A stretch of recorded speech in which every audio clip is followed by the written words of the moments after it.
Despachados, o juridiquês sem complicação. Com Samir Schwaib, Marcos Paiva e Roberto Justo. Apresentação, Karen Bravo. Olá, sejam todos muito bem-vindos ao nosso podcast e videocast Despachados, que é o nosso podcast que fala sobre direito sem juridiquês. E aqui ao meu lado, hoje o trio está completo, Samir Schwaib, Marcos Paiva, Roberto Justo, sejam bem-vindos. Obrigado, Karen. Obrigado, Karen. Obrigado, bom dia, boa tarde, boa noite. Exatamente, bom dia. Esse aqui, como sempre, o Samir, para quem nos assiste e nos ouve, já conhece o jargão aqui do Samir.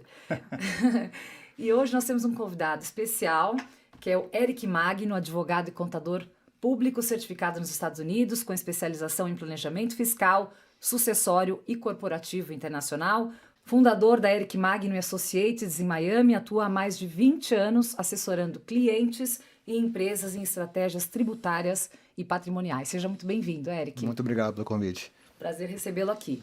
Hoje nós vamos falar de investimentos brasileiros nos Estados Unidos. Então, a gente vai começar agora, Eric, falando daqui para lá, depois a gente vai aprofundando mais esse assunto. Então, os investimentos brasileiros nos Estados Unidos cresceram cerca de 52,3% em uma década, com mais de 22 bilhões de dólares em estoque. Os recursos do Brasil nos Estados Unidos ganharam força em pelo menos 23 estados americanos. Essa foi a última pesquisa que nós levantamos sobre os dados de investimentos brasileiros nos Estados Unidos.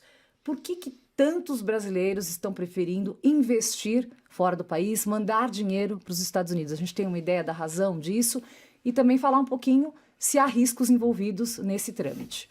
Sim, eu acho que o interesse sempre teve lá para a imagem de um lugar estável, né, para investir, a moeda estável, economia crescendo, então sempre teve esse fator que atrai investimento do exterior. E especificamente na Flórida, lógico, tem uma comunidade grande brasileira e hispano, então acho que o Brasil se sente muito cômodo na Flórida. E eu, por minha parte, foi uma grande coincidência que minha carreira foi, em grande parte, crescendo por volta dos brasileiros investindo nos Estados Unidos na Flórida. Então, virou meu nicho ao longo de 25 anos, cuidando de muitos brasileiros investindo lá e mudando para lá e todo esse planejamento envolvido. Certo. Ótimo. Eric, só você falou de brasileiros que investem na Flórida e vão. Estados Unidos, estamos falando mais de Flórida, mas podemos falar dos Estados Unidos também. E de brasileiros que estão mudando para lá. Você vê essa questão da mudança do brasileiro, né? Aquele que tinha investimento nos Estados Unidos, que agora está mudando para lá. Isso está estável, está aumentando ou diminuindo a questão da mudança de brasileiros para lá? Eu posso só complementar também? Deve. Né? Não, é que quando a gente fala mudar para os Estados Unidos, parece ser uma coisa fácil. E não é fácil. Você precisa ter um visto para morar nos Estados Unidos. Então, a pergunta, complementando a do Paiva, Eric, vamos mudar para os Estados Unidos. Você não pode mudar para os Estados Unidos se você não tiver um visto apropriado para isso. Senão você vai ficar ilegal nos Estados Unidos, né? Mas temos 20 e poucos milhões morando assim já dentro dessa forma. Mas de brasileiros não, ou de brasileiro total? Não, total, né? Total. Nos últimos anos. Mas, não, com certeza, tem que ter, para fazer tudo certo, tem que ter um visto e seguir o caminho legal, né? Para planejar. A minha parte é menos imigratória e mais planejamento fiscal, sucessório, investimento. Mas também, lógico, eu tenho bastante anos de experiência acompanhando os processos imigratórios também. E tem limitações, né, nos caminhos imigratórios. Então, não sempre é fácil achar um caminho que encaixa bem. Você acha que tá aumentando esse fluxo de brasileiros para lá ou está estável nos últimos 10 anos, vamos dizer assim? Mesmo porque, outra vez, Paiva, desculpa, a gente aqui vai bater, vai atropelando o outro. Aparentemente, pelo que a gente lê nos jornais, com o novo governo americano, eu acho que eles querem restringir a ida não só de brasileiros, mas como de forma geral de outros países para os Estados Unidos. Eu não sei se isso você sentiu ou não. Não, aí entra um pouco no lado político, né? Eu acho que minha opinião, minha visão é que é mais, lógico, eles estão focando em minimizar a imigração ilegal, né? E isso todo mundo sabe, é um mandato dessa administração que temos agora. Mas em termos de investimento, eu vejo que, ao contrário, desta forma, que eles estão realmente querendo encorajar investimento do exterior. E o incentivo é criar incentivo para investir nos Estados Unidos mais, né? Mais fábricas, mais E nós vemos isso diariamente, eles estão tentando a empurrar essa agenda. Então, eu vejo que temos muitas regras novas que estamos incentivando o investimento, e tributariamente, e muitos estados também estão participando em programas de incentivo, de desconto de impostos locais. Então, eu acho que está bem aberto para investimento no exterior, do exterior para lá. E eu estou vendo, estou sentindo que está entrando mais investimento. Então, do assim, Brasil só para a gente pegar, você vivencia a prática. Esse dado que eu trouxe no início, só para a gente continuar, Marcos, porque senão pode ficar contraditório. Esse dado que eu trouxe no início, que aumentou muito o número de investimento de brasileiros nos Estados Unidos nessa última década, então, você vê esse movimento na prática? Com certeza. Então, realmente aumentou e cresceu. Sim, eu vejo. E em termos de brasileiros mudando para lá, está mais estável. Eu acho, não vejo um aumento grande nisso. Eu acho, em parte, porque os caminhos não são tão fáceis para encaixar. Mas investimento Gradativamente vem crescendo. Está aumentando, é bem consistente. Na Flórida e outros estados também, né? A Flórida, Texas, é um estado que está investindo muito também. O sudeste dos Estados Unidos está crescendo mais rápido, né? No modo geral. Entendi. Eric, eu queria fazer duas perguntas em uma. A primeira, um brasileiro residente fiscal no Brasil que queira adquirir um imóvel nos Estados Unidos, que tipo de cuidado ele tem que ter, que tipo de estrutura é a melhor para um brasileiro residente no Brasil investir lá? E a segunda é, um brasileiro que queira mudar a residência para os Estados Unidos, com quanto tempo que a gente sabe que não é simplesmente do dia para a noite vai conseguir um visto e vou mudar amanhã. O ideal é que ele se prepare e faça um projeto de imigração tributária. Com quanto tempo de antecedência você entende que é um tempo que é o tempo ideal para a pessoa se programar, se organizar para mudar a residência para os Estados Unidos? Então são duas perguntas em uma. Sim. O tempo ideal, lógico, nunca é bom fazer tudo na última hora, né? E realmente depende muito na complexidade do patrimônio quem está querendo mudar para lá, né? Se é uma pessoa que só tem conta de investimento, alguns imóveis no Brasil, é uma situação mais simples. Se for alguém que tem empresas operacionais no Brasil, eu acho que precisa mais tempo para planejar isso bem, né? E eu diria mínimo um ano, o ideal, um ano antes de realmente virar residente fiscal seria o ideal, mas muitas vezes as pessoas não planejam com tanta antecedência e então temos gente que aparece em 2 semanas vou fazer minha entrevista para pegar o green card, aí tem que correr e às vezes dá para fazer algumas coisas ainda no último minuto, mas não é o ideal daria um ano. Porque eventualmente pode haver necessidade de constituir uma estrutura lá, um trust, etc. Sim. É bom que faça com antecedência. Sim, e várias regras tributárias também tem baseado em tempo, quanto tempo antes de virar residente fiscal. Por exemplo, no caso de trust tem umas regras de até 5 anos. Então poucas pessoas têm tanta habilidade de planejar com tanta antecedência. Mas em relação à pergunta dos imóveis, como comprar imóveis lá, e para brasileiro que quer comprar um imóvel mais para lazer, para férias, para família usar, basicamente tem 2 estruturas mais comuns. Eu acho que ainda hoje que faz mais sentido é montar uma pessoa jurídica lá, né, no estado onde está o imóvel, embaixo de uma holding offshore, né, fora dos Estados Unidos. Não tem que ser offshore, pode ser uma holding até no Brasil, em teoria. E isso basicamente, achamos, a maneira mais eficiente tributariamente para manter esse investimento, especialmente no momento da venda, né, uma venda com lucro. E ao contrário de comprar na pessoa física, que é, lógico, mais simples, mais barato, mas aí no momento de vender tem problemas tem problemas tributários, tem risco de imposto sobre herança, se alguém falece na pessoa física, é um problema que eu vejo muito. As pessoas que querem simplificar, não querem gastar dinheiro com advogado, o que for, então compram na física, não tem nada errado, mas se tem um falecimento inesperado, 40% do imóvel fica para o Uncle Sam, né? Fica para essa receita.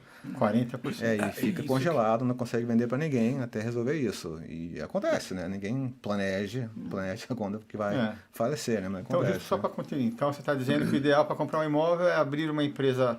Se o imóvel for na Miami, por exemplo, na Flórida, uma empresa limitada na Flórida, e essa empresa ela é detida por uma empresa fora dos Estados Unidos. Sim.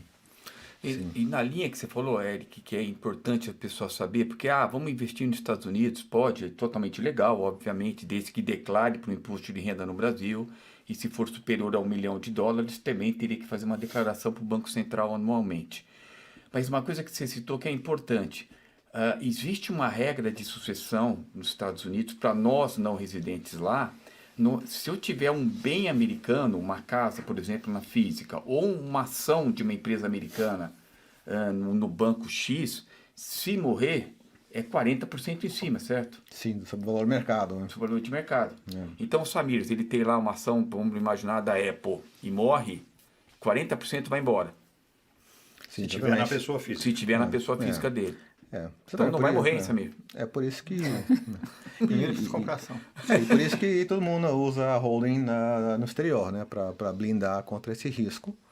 Então é raro ver alguém tem qualquer ativos, ações americanas ou imóveis na pessoa física, ou até numa LLC ou PJ americana direto, por esse motivo, principalmente, né? Porque é um risco que não vale a pena se arriscar, né? Porque 40% é demais, né? Tem um movimento que a gente acompanha bastante também, a pergunta de leigo aqui, que a gente vê muitas pessoas vão, por exemplo, a Orlando e querem comprar uma casa em Orlando porque locam essa casa ao longo do ano e tem uma renda, não são grandes investidores, não são empresas, são pessoa física que quer ter uma casa em Orlando para poder visitar 3, 4 vezes no ano e o restante do ano ela fica locada. Eu estive lá recentemente e me falaram que o número de casas vazias é imenso, que muitos não estão conseguindo alugar essas casas que compraram para investir. Isso continua assim? Como é que é feito esse trâmite quando a pessoa tem esse interesse?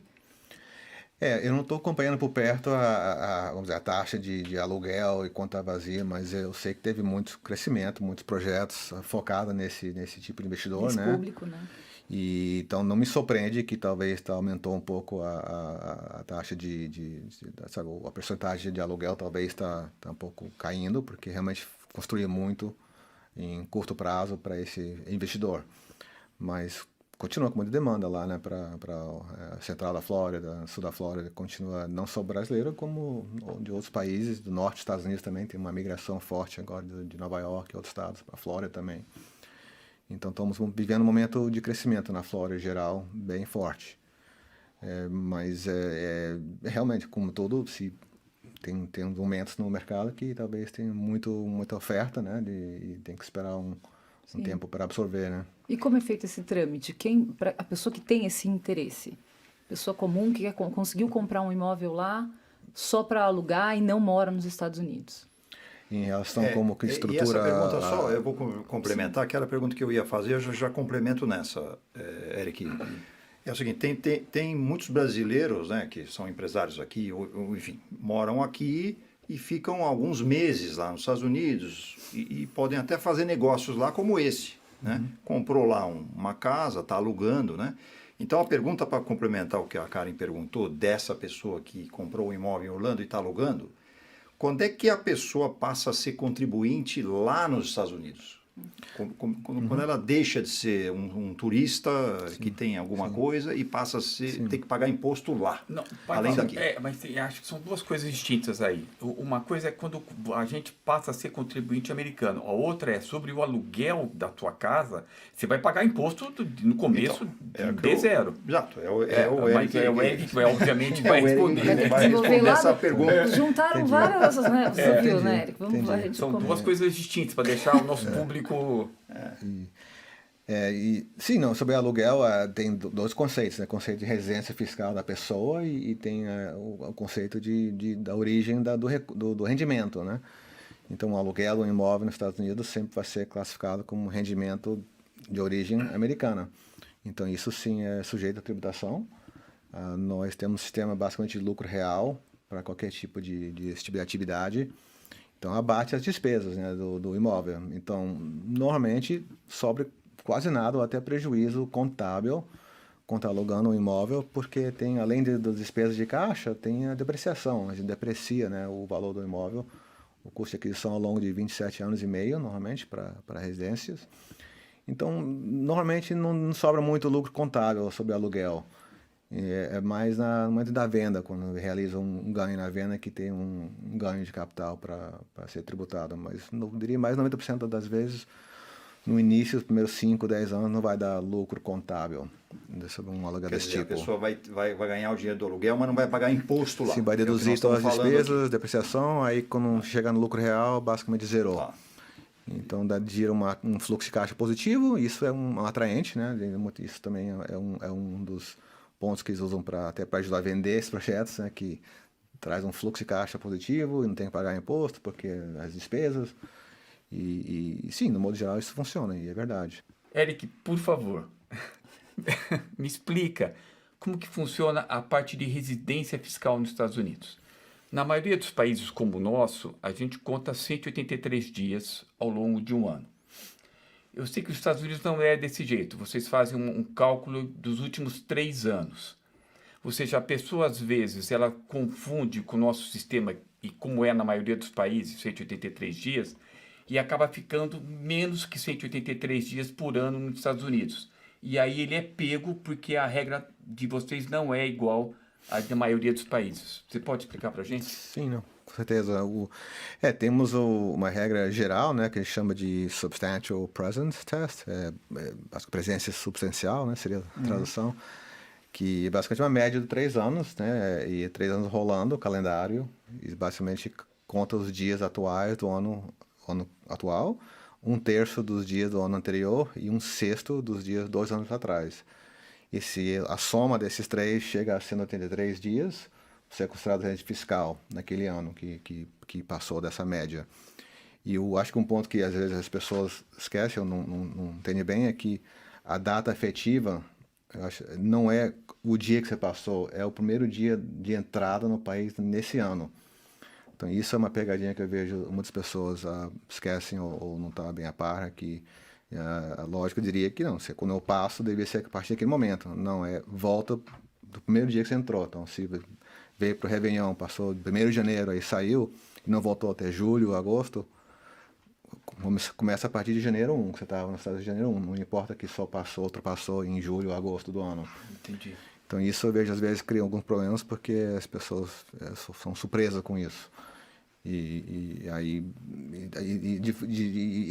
não importa o status migratório, né? Pode ser até turista, por isso que às vezes pega as pessoas que vêm de negócio, por negócios ou para férias e fica 4 meses em seguida, mais de 2, 3 anos e já passa.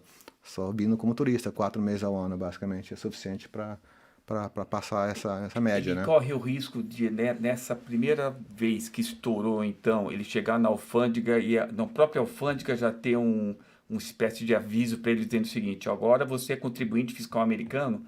Na imigração, né? Na imigração, Eles não são tão bons assim ainda não, mas assim, de vez em quando eles perguntam assim, se está declarando, já declarou, mas eu não tenho uma parte de nenhum caso que eles já têm essa informação lá em frente do guarda na imigração lá no momento. Mas perguntam sim, de vez em quando, se vê que está entrando, saindo com muita frequência. E para não errar na conta, que a gente sempre recomenda, então, para não fazer esse tipo de conta desse 1/6, 1/3 e os dias do corrente ano, se você ficar pelo menos até 120 dias por ano, você não ficaria sujeito, é isso? Certo, 122, eu acho que seria a máximo, né? 121, 122 cada ano. E, lógico, sempre tem exceções, né? E tem exceções para exceções, às vezes, mas a exceção mais importante para essa regra, que quase, na maioria dos casos, ajuda um brasileiro que passou essa média, mas ficou menos de 6 meses no ano atual. Tem uma regra de closer connection, chama uma conexão mais próxima em outro país, que se você passou dessa regra dos 3 anos média, mas nesse ano corrente é menos de 183 dias, e você pode mostrar que tem ainda mais vínculo, mais conexão com, no caso aqui do Brasil, né, do que os Estados Unidos, aí você pode ficar fora dessa regra geral da média dos 3 anos.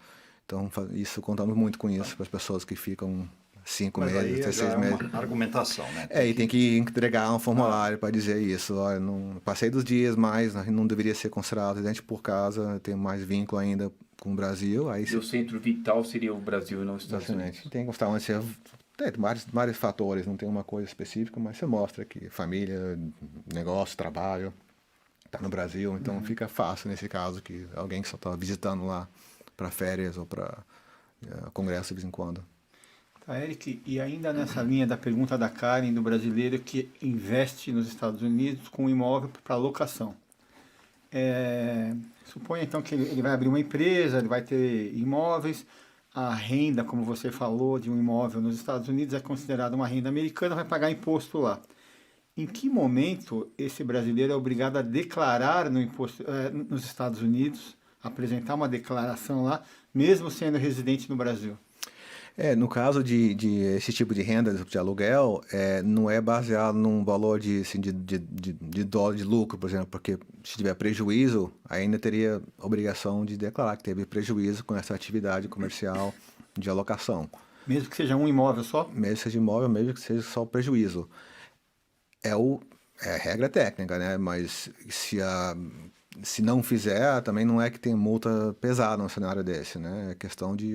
Isso obriga a multa, nem sei, mas deve ser algo como $200, $300 de multa se não entregar uma declaração desse tipo, quando não tem imposto devido, é só informação. Mas sim, de fato, eles querem que você entregue qualquer atividade comercial. Quer dizer, tem esse custo, então. Quer dizer, o brasileiro que tem um imóvel lá alugado, provavelmente no início ele não vai pagar imposto pela questão da depreciação, como você colocou, né? Mas ele tem que ter um advogado lá, um contador lá, para declarar, mesmo com prejuízo, né? Sim. É isso que eu, complementando essa pergunta do Paiva e pegando o gancho da sua resposta, né? O que acontece se o investidor não declarar corretamente? Porque eu acredito que muitas pessoas têm essa informação completa desde o início, quando compram imóvel, e outros que são mais empolgados, mais animados, que compram e acabam não sabendo disso que o Marcos está falando. E aí eu queria saber até onde isso pode crescer. O que pode acontecer com a pessoa que investe, mas não tem esse tipo de informação que a gente está trazendo aqui? O que acontece... O pior cenário é que tem uma atividade dessa através de uma empresa americana que não está prestando nenhuma declaração, nenhuma informação, e tem algumas multas que podem aplicar que são baseadas nada a ver com o valor, a renda ou do prejuízo, só da estrutura. Por exemplo, uma empresa americana que tem um sócio ou dono estrangeiro, normalmente tem que apresentar um formulário lá, basicamente informando que tem um sócio estrangeiro, e tem várias coisas, tem que informar como valor de investimento, empréstimos, e nada a ver com imposto, cálculo de imposto, mas se não entregar esse formulário, em tese é uma multa automática de $25 mil por ano. Então isso, nos últimos 5 anos até aumentou esse tipo de multa, e nosso escritório tivemos que ajudar bastante pessoas a tentar resolver essa multa ou tentar pedir algum tipo de isenção, né, ou perdão. Então tem essas pegadinhas assim que às vezes pega as pessoas que não estão bem informadas, mas e isso quando tem uma empresa, uma pessoa jurídica americana com dono estrangeiro. Na pessoa física, no pior cenário que eu vejo se parecer uma multa de não ter prestado essa informação de prejuízo ao aluguel, que é uma multa, acho que mínima de $200 e poucos, eles aumentam o ajuste cada ano por não ter informado, mas não tem multas muito pesadas para uma pessoa física que tem um imóvel e não esqueceu de declarar que alugou. Mas olha que interessante que o Eric está falando. Ou seja, não é só comprar um imóvel na linha da empolgação que a Karen falou das pessoas. Tem que ter obrigação tributária, obviamente, como no Brasil, tem que fazer o imposto de renda lá. Mas o Eric falou uma coisa interessante. Se o imóvel estiver na física, lá nos Estados Unidos, você pode abater depreciação, pode abater uma série de coisas. E lembrando que a gente já falou isso aqui também, o nosso sistema é universal, tributário. Eu pago imposto à medida que eu recebo, tanto faz em qualquer lugar do mundo que eu tenho essa receita. Então, olha que interessante que vai acontecer. Eventualmente, se estiver na física, ele não vai pagar nos Estados Unidos, mas vai pagar no Brasil.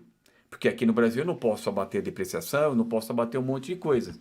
Então, para o pessoal ficar atento, que às vezes ter um imóvel nos Estados Unidos é legal e tudo mais, ótimo, mas tem que sempre conciliar as duas jurisdições, Brasil e Estados Unidos. Certo? Isso é mais um ponto que é favorável a ter uma estrutura societária para ter o imóvel. Sim, claro. Porque aí não tem esse risco de pagar aqui, já que deu prejuízo lá. Perfeito. Lembrando que com a nova regulamentação agora nossa no Brasil, ele vai pagar todo ano se tiver lucro lá. No caso não teria, né? Nesse caso, se só tiver um imóvel nessa coisa, nessa Só mudando um pouquinho, você falou que o atual governo dos Estados Unidos está incentivando estrangeiros a investirem lá. E saiu aí recentemente o Golden Visa do Trump, né? Explica o que é esse Golden Visa aí. Não, e saiu mesmo ou não? É a pergunta do Trump, né? Para o convidado. Saiu do... É que eu vi que não saiu ainda. O convidado vai responder essa pergunta. Não, de fato não é uma lei que entrou em vigor ainda, nós estamos esperando ainda, mas foi basicamente uma proposta, né? Veio da administração do Trump. Eles estão querendo promover essa ideia, mas tem muitos advogados que vão questionar a autoridade, que acho que isso é para criar novas categorias de imigração. A maioria das pessoas entendem, inclusive eu, que deve ser um ato do Congresso, não é um ato para o presidente decidir uma nova categoria de tipo de visto, de residência, né? A ideia dele então, qual é? A ideia que ele quer? Basicamente investimento puro. Está modelando um programa que nós temos de EB5, que você deve ter ouvido, que basicamente era aquele programa de antigamente se investia mais uns $500 mil em alguns centros regionais, ou até $1 milhão em outros. Se gira emprego suficiente, normalmente 10 empregos, tem que provar direto ou indiretos. É uma forma, um caminho de atingir o green card. Né? E isso se mantém assim. Sim, então a ideia do administração Trump é seguindo, eles estão tentando encaixar isso embaixo dessa categoria, desse tipo de investimento, só que é investimento puro, a ideia não tem que provar que está girando emprego, é puro investimento, capital, e só que a ideia dele é que é um valor, é um fee de aplicação, não é um investimento que tem direito de receber de volta. Ao contrário dos outros programas. É um FII. Você uma compra de um green card. E não tem volta. É um FII. Mas toma aqui $1 milhão ou $5 milhões e nós vamos te dar essa residência. Ele não é vinculado. 5, né? Eles estão falando de 1 milhão e 5. A última versão que eu vi é que eu tenho vários clientes bem interessados nisso e ficam pedindo para acompanhar por perto, mas não tem muito regulamento, não tem nenhum regulamento ainda. $1 milhão. $1 milhão é uma categoria, aí os 5 milhões é o Trump Card, né? O Platinum Card, acho que E o que muda do VIP para o não, vamos dizer assim, né? É o VIP e o não VIP. Acho O que $1 Samir milhão e e o 5 Paiva iam milhões. pro VIP, né? A atração dos 5 milhões é que a ideia é que vai ter uma isenção tributária para quem entra com 5 milhões, que não vai poder... Mas dos bens fora dos Estados Unidos, não é? Global. É global, mesmo nos Estados Unidos? Renda americana continua pagando. Sim, mas a ideia é que um problema principal dos Estados Unidos, em relação a gente com muito patrimônio muito elevado no internacional, no mundo, é que se mudar para lá é global, né? Então, muitas pessoas evitam a residência fiscal por isso. Então, esse seria uma forma de basicamente pagar esse FII. Pode ser, vamos dizer, um bilionário brasileiro ou qualquer país quer mudar para lá, mas, lógico, não quer que todas as empresas fora dos Estados Unidos sejam sujeitas à nossa tributação. Então, a ideia é essa pessoa paga esses 5 milhões, pode basicamente morar lá e não tem que declarar nenhum rendimento fora do Brasil. E só paga dos rendimentos americanos. Sim. É porque os outros... Desculpa. É que os outros países tinham esse programa. A Inglaterra tinha, acabou. Portugal, o Uruguai agora tem 10 anos. Portugal tinha 10 anos também. E essa isenção é por quanto tempo nesse projeto? Seria por quanto tempo? Não paga nunca? Pro resto da vida? Eu não acho que saiu nem esse detalhe ainda de quantos anos estão imaginando, mas eu ouvi que a ideia é pelo menos 10 anos também, está meio seguindo esses programas que estão... É como você falou, isso não é tão radical, não é uma novidade, no sentido que tem muitos países que já têm um sistema desse tipo, muitos anos, né? A Suíça, acho que é um dos primeiros lugares que começou isso quase 100 anos atrás, essa ideia de pagar um imposto mínimo ou baseado só em renda. A Itália tem isso. Então não é tão radical assim, mas...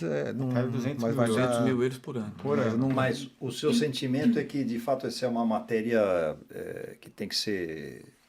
tratada pelo Congresso, então talvez não... Sim, acho que não vai ser não vai virar lei tão rápido assim, não. Acho que tão fácil. Agora, Eric, a gente está observando só para... a gente observou o movimento nas universidades, por exemplo. Então, tinham muitos brasileiros que se planejavam. Meu filho vai estudar até 16 anos no Brasil, depois dos 16 ele vai para os Estados Unidos para se preparar para uma faculdade, uma universidade nos Estados Unidos. E a gente viu um movimento de alguns estudantes de excelentes universidades nos Estados Unidos tendo que deixar os Estados Unidos, né, e até a possibilidade de investir futuramente, que é o planejamento que essas famílias fazem, né? Meu filho vai fazer a faculdade lá, depois ele vai abrir um negócio lá, e vai investir dinheiro. Como é que tá? Isso de fato está acontecendo, essa movimentação? Porque eu também já ouvi falar que na época dos governos de Joe Biden e do Barack Obama, muitas pessoas foram deportadas, né? E a gente está focando nesse momento do Donald Trump porque ele verbaliza isso com frequência, né? E algumas coisas estão acontecendo. Mas nos outros governos, nos anteriores, isso meio que aconteceu, às vezes até num número maior de pessoas que deixaram os Estados Unidos e não foi amplamente divulgado pela mídia, por exemplo. Sim. Não, acho que tá, exatamente. Se você olhar os fatos, Isso né, de de fato... números, sim, os números na época da administração Obama de deportação foi muito mais alto do que a administração do Trump. A primeira e essa agora. Então, realmente tem um pouco desse filtro, né, da mídia que distorce um pouco. Mas, com certeza, o foco agora deles é ser mais rígido em forçar a imigração ilegal. Mas em relação aos estudantes, eu não estou a par de nenhuma ação oficial de cortar ou não permitir visto de estudante. Eu sei que a administração está usando isso para negociar com algumas faculdades específicas para outros assuntos políticos, né? De ameaçar que não vão permitir mais visto de estudante em geral, mas para usar como alavancagem para forçar, né, algum posicionamento em relação ao assunto em relação ao protesto que estava acontecendo muito, né, nas faculdades contra os alunos judaicos, né, e Israel. Mas era mais estão usando como alavancagem. Sim. Mas até onde eu sei, não reduziram oficialmente o número de vistos para estudantes. Não é que barrou, não. Então, eu acho que os vistos para estudantes é meio que está estável. Sim, não há um movimento. Sim, nacionalmente, em termos a regra geral, a lei não mudou. É que estão usando para target algumas faculdades específicas, né? Para tentar como cunho político, barrando, exatamente. Eric, um outro ponto. O brasileiro, ele quer investir nos Estados Unidos, vai lá e tem imóveis, enfim, dinheiro, etc. E ele quer já planejar a sucessão dele, né? Então, ele pode constituir um trust, né? Explica para a gente um pouquinho como é que funciona essa questão. O brasileiro fica perguntando o que é trust, né?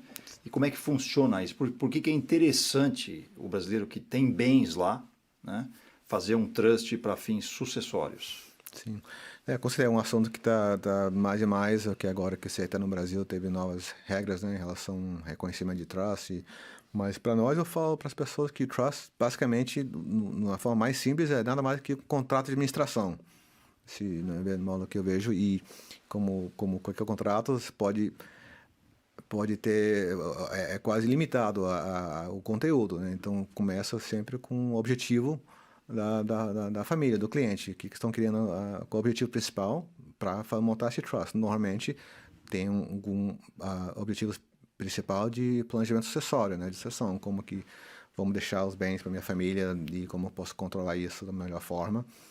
E o trust é o veículo mais utilizado para deixar essa parte sucessória já organizada. Em vez de um testamento, a vantagem principal em relação a bens lá nos Estados Unidos é que, deixando já num trust, ao contrário de um testamento, o testamento tem que basicamente a ser apresentado e passar por um processo de inventário, né, que sempre acaba demorando um pouco mais, é mais público, tem mais custo de advogado e tudo, então, e mais a possibilidade de complicação. Ao contrário, um trust é um contrato particular, nós não precisamos registrar isso em nenhum...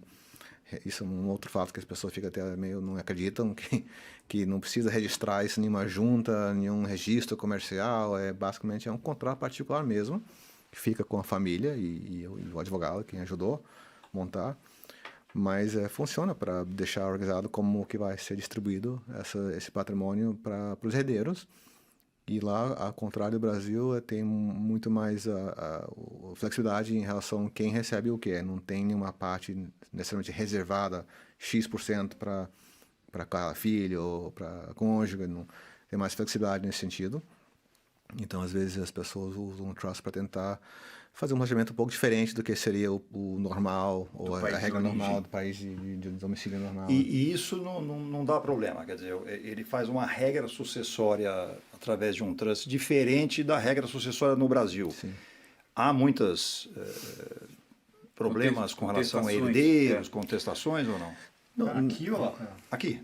Mas aí- Não, aqui e lá, né? Não. Eu Aqui. digo, um herdeiro daqui tentando argumentar lá. Lá é bem claro que tem liberdade, o dono que montou o trust tem essa liberdade em relação ao patrimônio que está lá, né? Lógico que não pode controlar o patrimônio que está no Brasil ou outros países. Mas sim, já vi casos que quando eles tentam fazer uma coisa bem diferente do que seria a regra do Brasil, que alguns herdeiros acabam contestando no Brasil para tentar pedir algum tipo de ajuste no Brasil, né? Por fato de não ter uma seguido. compensação, né? Aqui sim, aqui existe essa discussão. Possibilidade. Existe tem até uma decisão recente que aqui do Brasil que o juiz determinou que são regras distintas e não haveria a possibilidade de compensar. Mas a gente já conhece casos em que houve essa compensação. Então Imagino. tem o seu risco se for muito diferente Mas lá da regra não tem o que brasileira. fazer. E uma coisa que você falou, para deixar o nosso público bem... Na realidade, o trust seria uma espécie de testamento particular. Ou seja, eu confio no Eric e falo, Eric, eu quero deixar essa casa aqui para o meu filho em detrimento da minha mulher, que pela regra brasileira ela teria metade, depende, lógico, do regime de casamento. Eu vou deixar só para o meu filho. Vai seguir essa regra independente da regra brasileira e você vai ser o meu trustee, ou seja, você vai ser a pessoa que vai falar, olha, o Roberto deixou só pro Roberto Filho, é isso, né? Sim, o administrador, o trustee, né, a figura responsável para seguir as regras do documento do trust.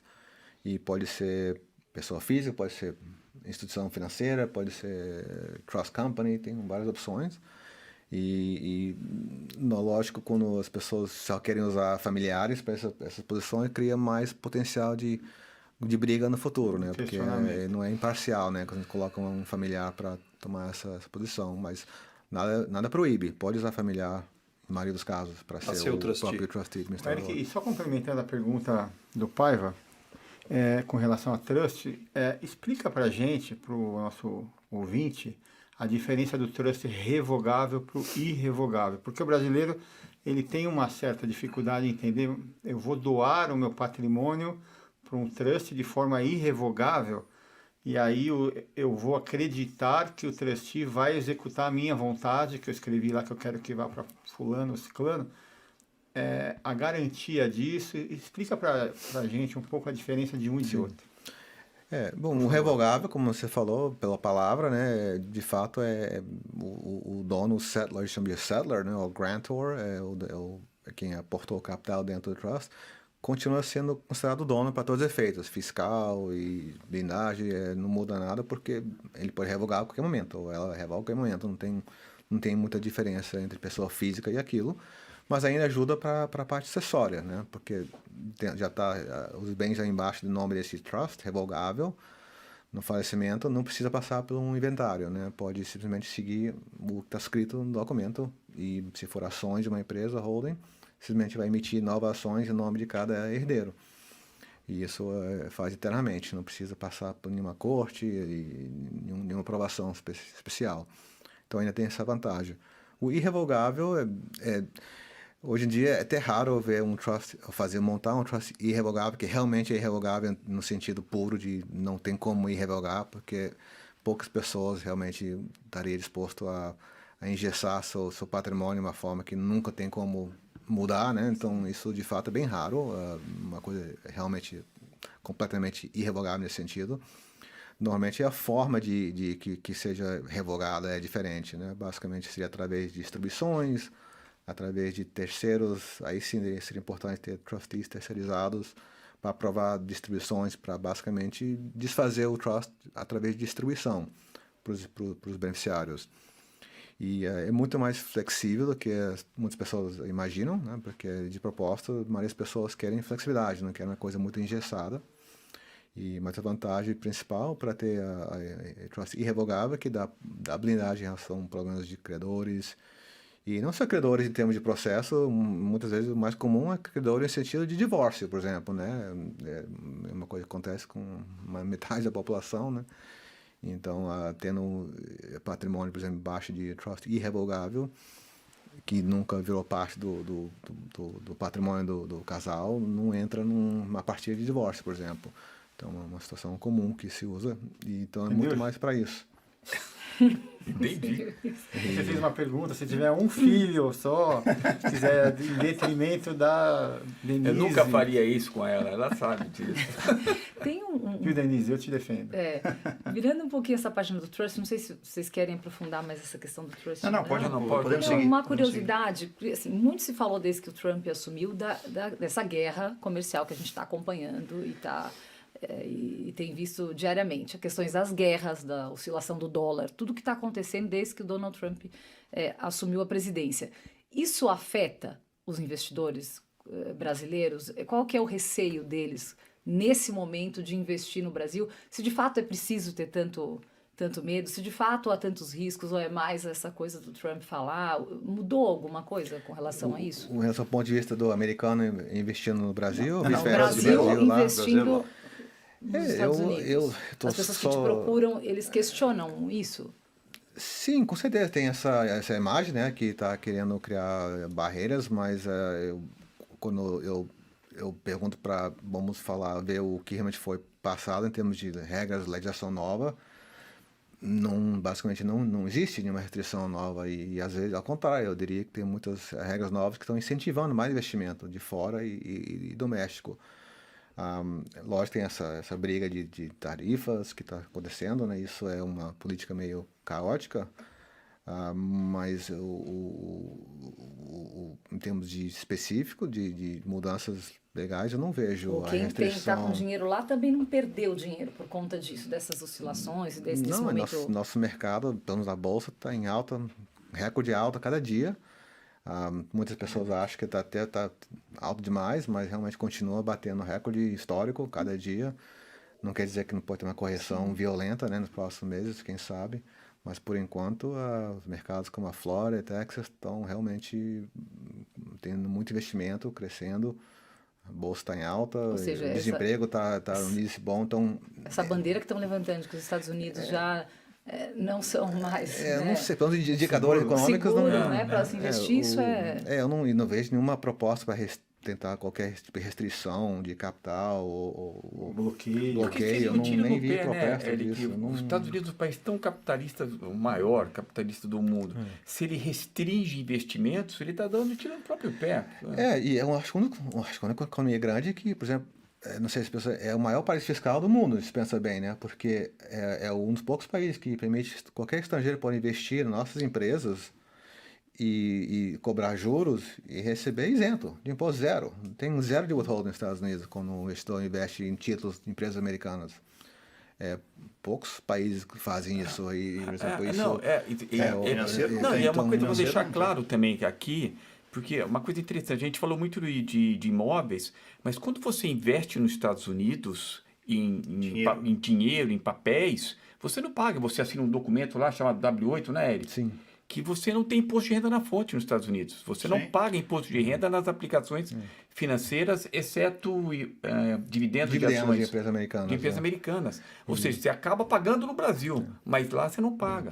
Ao contrário, como contribuinte americano, eu reclamo que é até injusto com nós, que a gente paga imposto bastante e o estrangeiro pode investir lá à vontade e pagar zero.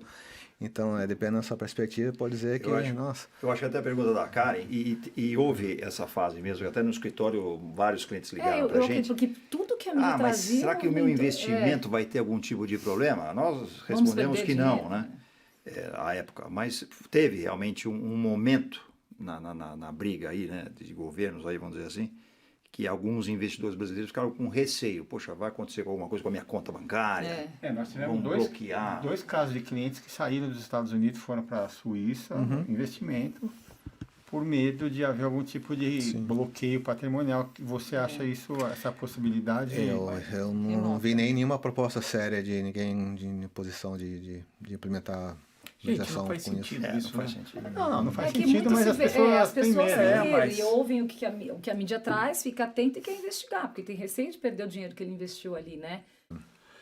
Eric, por exemplo, a gente falou no começo do bate-papo de vistos, né? Eu sei que tem o visto de estudante, que a gente chama de F1, o acompanhamento do estudante seria o F2, mas explica pra gente os outros vistos, L1, H1, O1, se você puder dar um pequeno... Sim, no modo geral, sim. Modo geral, por não é favor. não é minha área de foco, mas sim vamos começar com o visto H, né, que é o H1, H1B, é uma categoria basicamente de empresas americanas contratando estrangeiros para algumas funções específicas. E aí tem várias categorias, né, de todo tipo de cargas, pode imaginar. Normalmente a cargas, como se diz, profissional ou qualificada, né, com formação de faculdade. E a empresa tem que ser o patrocinador, o sponsor, né, empresa americana.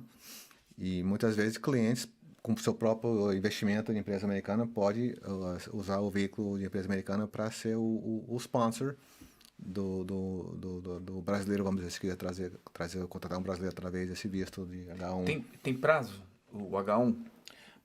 De tempo, o prazo De para tempo pra estender, ficar- o prazo no limite normalmente é 7 anos. 7 anos. 7 anos. Normalmente dão no começo, a primeira rodada, dão primeiro um ano só, aí você tem que pedir para renovar. Mas eu entendo que dá para renovar normalmente até 7 anos. E igual mais ou menos com o visto L, né? L é outro que usamos muito, vemos muito com nossos clientes, que é basicamente transferência de executivo, né? De visto categoria L. Basicamente alguém que está envolvido em uma empresa no Brasil, que quer, vamos dizer, montar uma filial ou afiliada lá nos Estados Unidos e quer transferir uma executiva da empresa do Brasil para lá, para tocar um novo negócio. Então, esse é um visto relativamente fácil, basicamente tem que encaixar nas categorias, nos critérios que coloca lá. E já vimos muitos clientes fazer dessa forma. Esses são vistos, a gente chama de não imigrante, não é um caminho para ser residente permanente. Então, Tá. isso eu sempre separo em 2 categorias gerais, o visto não imigrantes e o immigrant vistos, que é quem já tem um caminho para ser residente permanente ou cidadão eventual. Esses são vistos mais de investimento, investidor, né? L1, H1 são mais comuns. O O é All Exceptional Ability. Estava usando muito recentemente, que estava, pelo menos entre os advogados de imigração, estava uma tendência achando que estava bem flexível em o que enquadrava em o que é habilidades extraordinárias. É um termo meio cinzento, não é muito Subjetivo, claro, é subjetivo. Então, a gente até bem, temos casos de barbeiro que conseguiu, com a habilidade extraordinária, barbeiro conseguiu isso lá e tem A Karen tem habilidade extraordinária. Excelente jornalista, será que ela conseguiria? Tem casos Já comentaram isso comigo, claro que eu que como consegue. jornalista... jornalismo com certeza. Então, mas não é, o meu ponto aqui não é que você imagina pensando aqui que a habilidade extraordinária geralmente uma pessoa muito sim, fora da curva, não é bem mais liberal e flexível do que isso. Acho que tem a Morgan que tem mostrado que teve com sucesso no seu ramo no Brasil. E lógico, ciências, artes tem uma vantagem mais do que vamos dizer, administração geral, mas é uma categoria que está usando muito e estava saindo rápido. Agora eu entendo que isso sim, estão querendo fechar um pouco essa categoria, ser um pouco mais rígido na interpretação do que é a habilidade extraordinária para essa categoria. E aí tem os investimentos, né? O caminho do Green Card, né? Por exemplo, o EB-5, o EB-2. Que ainda tem projetos para o EB-5, ou seja, ainda eu teria que... São 800 mil no mínimo, não é isso? Aumentou agora, recente, para o Regional Centers, né? E demorava muito, né? Para chegar na etapa final. Então, não é o caminho que a gente gostava, recomendava. Às vezes é o único caminho que tinha para algumas pessoas, mas às vezes demorava 3, 4, 5 anos para realmente ter um resultado final. O Green Card provisório saía normalmente nos primeiros 2 anos, aí ficava como provisório, esperando para essa... E eu sei que tem vários isso, mas tem um também que não é... O Brasil não faz jus, mas o cidadão europeu faz de investimentos, que aí o limite é menor, não é isso? É o EB2, né? É o EB2 chama. É o E2, acho que o E2 é o treaty de tratado, né? Como E2. tratado é E2, né? Realmente para quem tem passaporte Pronto. Europeu. Eu tenho um passaporte europeu, então Mas agora sim. eu já posso investir. Mas Quanto que é? que é? E agora a novidade é que eu sei que finalmente o Portugal está nessa também. Então isso abriu eu sei que estava esperando alguns regulamentos específicos, mas desde o ano passado eu entendo que o Portugal também serve para esse E2. E aí é basicamente qualquer negócio que quer abrir nos Estados Unidos. E não tem um valor mínimo necessariamente. Não tem valor mínimo? Não, dizem que, eu sempre escuto que tem que ser um valor de investimento substantial, ou que não pode ser nome irrelevante, mas já vi investimentos de até $100 mil servir para isso, me dirão que às vezes até menos, então não tem que ser um valor muito alto. O mais importante é que seja um business ativo, que vai gerar algum emprego. É mais importante que o valor. Então, por exemplo, tem muitos clientes que investiram muito dinheiro em projetos imobiliários e isso não funciona bem para isso. Sabe? Não importa se investiu $1 bilhão, se só investe imobiliário passivo, não funciona bem. Ao contrário, tem cliente que abriu uma pizzaria por $150 mil. Consegue. Paiva já tem experiência com pizzaria. Comigo, eu já treinei. Eu sei que tem muito detalhe, só também para eu sei que também que o visto de estudante, a Karen citou o exemplo, ele vai para a faculdade e aí acaba. Aí ele tem direito a fazer, acho que 1 ano de estágio, 1 ano ou 2, se eu não me engano. Aquele OPT, né? E aí, se ele não conseguiu alguém que seja o responsável por ele, uma empresa, ele é obrigado a ir embora dos Estados Unidos, né? Sim. Aí fica sem. Sim, isso de fato, né? Muito bom. Mais Muito alguma colocação? Tá claro. Tá muito bom. Bom, já falamos de investimentos, falamos da guerra comercial, dos ex-presidentes, de vistos, para todos os tipos de visto, né? Quando você vem, Justo, o programa fica mais completo. É lógico, né? Então, você, por favor... É que vocês vão acompanhar, né? Mas os caras me cortaram aqui direto, gente. Vai ter tudo editado. No final aí, do ano, eu prometo que eu vou fazer um compilado dos erros de gravação, dos bastidores, e a gente vai jogar no nosso canal do YouTube. Aliás, uma intervenção rápida aqui. Siga o nosso canal no YouTube, no Spotify, acompanhe o nosso trabalho por lá também. O nosso canal tá ótimo. A gente tem também o Instagram, Os Despachados. Vocês podem seguir também para acompanhar nosso trabalho. E os cortes, né? Como diria, agora tá na moda falar dos cortes. isso, então, né? os principais trechos da nossa entrevista. Nós falamos com Eric Magno, advogado nos Estados Unidos. Muito obrigada pela sua presença. Investimentos, né, de brasileiros nos Estados Unidos. E a gente abordou aqui vários assuntos. Agradeço muito, obrigado. Eric, foi muito bom Obrigado, mesmo. Eric. Eu peço desculpa pelos dois aí, mas o resto foi ótimo. Obrigado, Peço desculpa no meu português, no português de gringo, Tá mas- ótimo. Tá ótimo o seu português. É isso. Muito obrigada a todos vocês. Até o próximo episódio.